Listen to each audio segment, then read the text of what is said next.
Welcome back to the Coins and Connections podcast, where we explore all things books, business, and bullshit. My favorite bees. I'm your host, the fairy coin mother, Cinquanta Cox-Smith of www.cinquantacoxsmith.com. Now let's get into today's episode.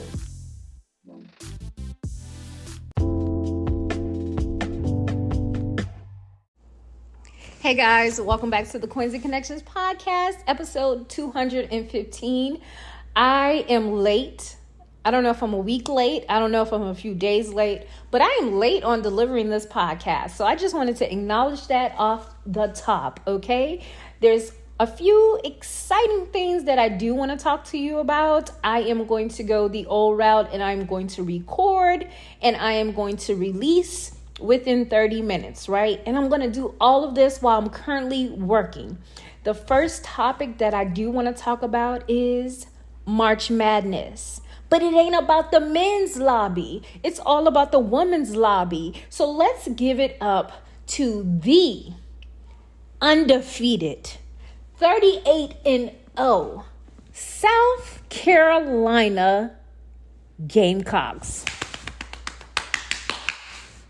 Period. And as a South Carolina native, me and my husband are just a all-around big fan of the Gamecocks, football and basketball. And if we find out that they be dominating in any other sport, we're going to run with that as well.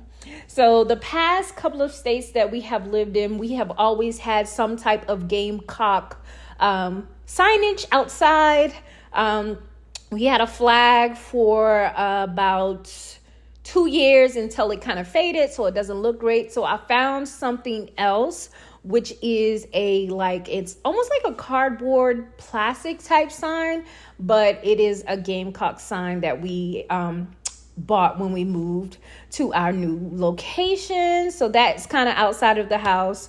My husband has this huge Gamecocks blanket that he got when he was in Korea, and that was about 2017-ish.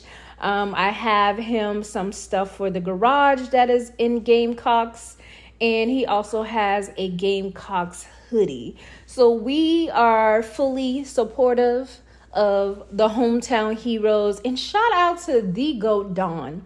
She is such a breath of fresh air, so calm and deserving of another national championship title because, she has 3, okay?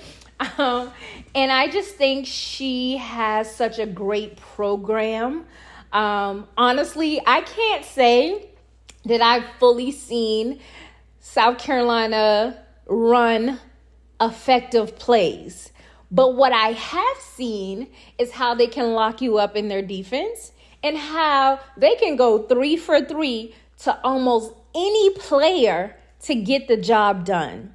Last night, Raven Johnson stepped up 100% to shut down and face guard Caitlin Clark, okay? It was amazing to see.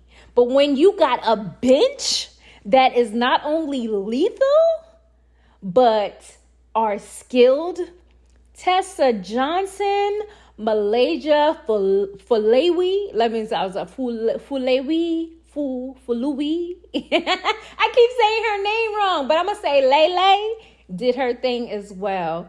Camila Cardosa, I feel like if they had gotten her the ball even more, she would have dominated even more down low like a Brazilian goddess. Let's not forget about Bree. Let's not forget about Ashley Watkins. And it's probably a few other names that I'm missing. Oh, how can I forget? Pow Pow. Tahina Pow Pow. I know it's Pow, but I like to say Pow Pow because homegirl is in it to win it. So let's just say that I truly enjoy March Madness. I've always enjoyed watching the games, but the past couple of years, the girls have really showed up. And I'm not even going to say girls, the women have really shown up and put on a show. to the point where I'm watching the men's game and I'm a little bored because it's not as exciting and intense as women's basketball.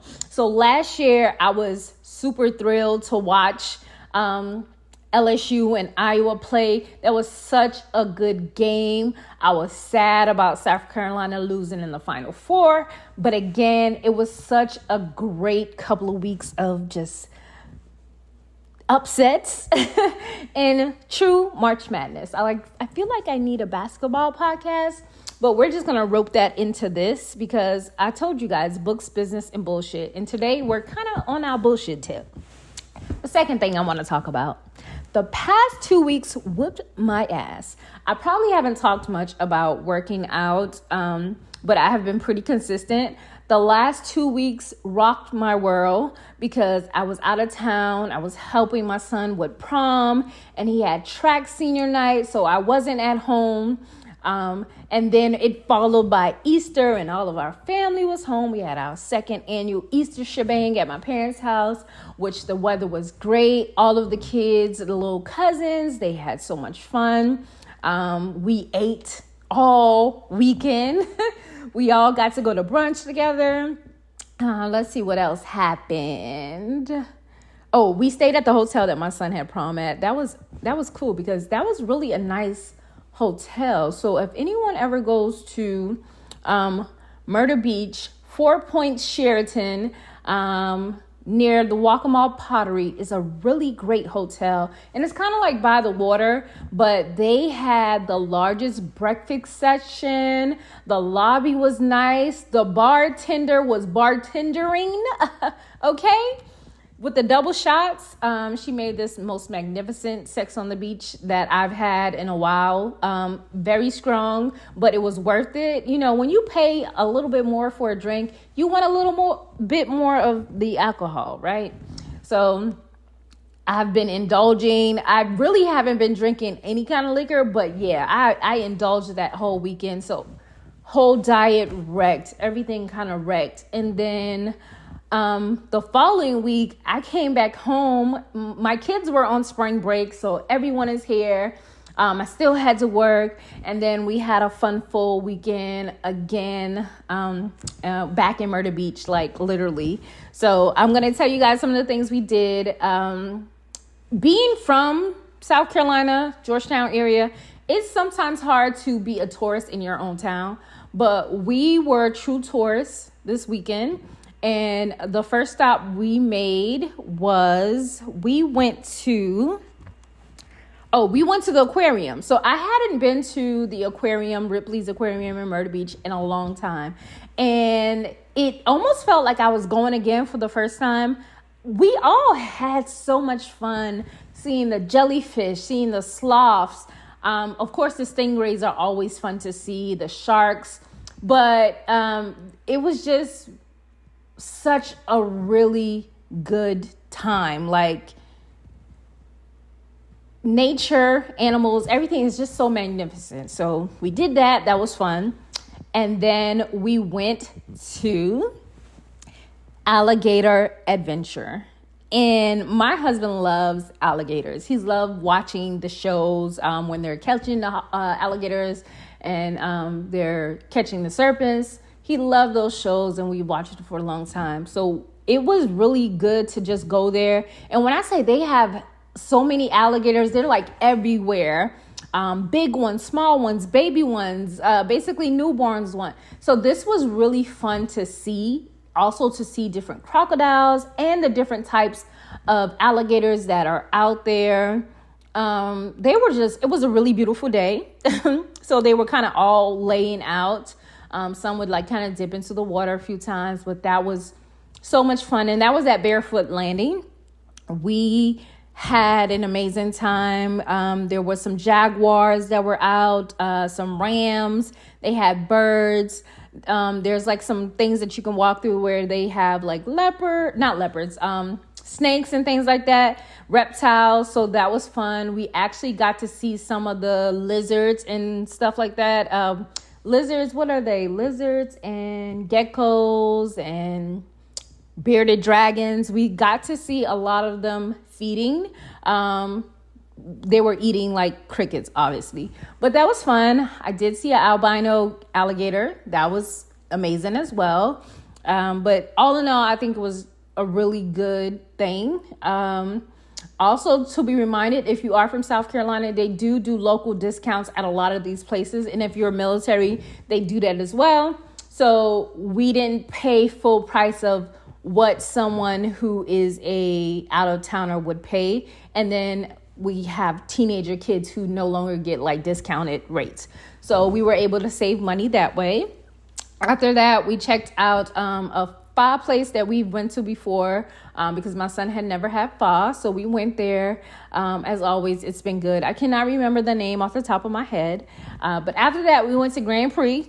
And I thought I was in Fast and Furious. But in the group chat, my cousin said whole time I thought I was Fast and Furious. But I was really driving Miss Daisy.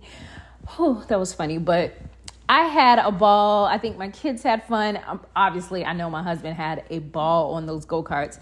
He grew up with go-karts all the time. So that was amazing. And then we ended the night eating some good food at Texas Roadhouse. And I tell you what, we started early and we ended about 9 o'clock that evening. So the full day was very, very long. So we were all pretty much tired. Like we just wanted to get home and go to sleep. And then obviously yesterday, March Madness, Sunday dinner, just an amazing time. So my 2 weeks kind of took me off and I have not been working out the way I normally do. But today I got back in the groove and I'm excited about that. So today I just want to kind of talk about my little 2 weeks adventures with spring break and then supporting my son on his senior year. And of course, March Madness. So not really too much we're talking about. So we're going to call this a little chat, a little chit chat, a little trash talking. So I know you Iowa fans out there really wanted Caitlin to win, but I don't know what's a better story. You know, I feel like an undefeated team winning the national championship is an amazing story, but people love an upset.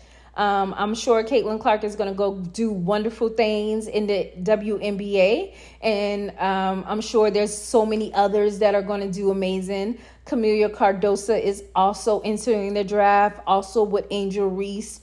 So many great players, from last year's South Carolina team that also went along and did amazing things. Aaliyah Boston was #1 draft pick, and she went to Indiana Fever, and they are hoping for Caitlin Clark to go there as well. A matchup. So I've always loved women's basketball. Obviously, I played in high school. I played from a knee-high baby, basically. My mom played basketball. So it's kind of like, you know, it's in my DNA. My son plays basketball, and my daughter's kind of just getting into it this past year, but she has so much potential to learn and grow. And I'm excited to see what, you know, she will do. And I think it's going to be just an amazing outlet for her to learn. She's really just excited about what she can learn. And I think she really wants to become a really great player. So we're excited about that. But I'm going to go ahead and end that here. Didn't want this to be that long, but y'all know I can talk and I can go off just go off on a tangent. So episode 215, March Madness, in my past 2 weeks. So we'll call this maybe a little life update, mix and mingle with a little March Madness. So until next time.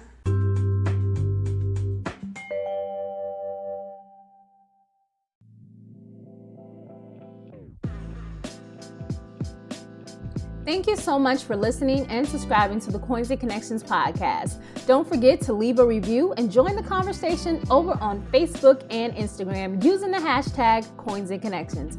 Follow me on Instagram and Facebook at Cinquanta Cox-Smith and at Coins and Connections. You can shop all merch at www.coinsandconnections.com. I love you more than I love this podcast. Peace.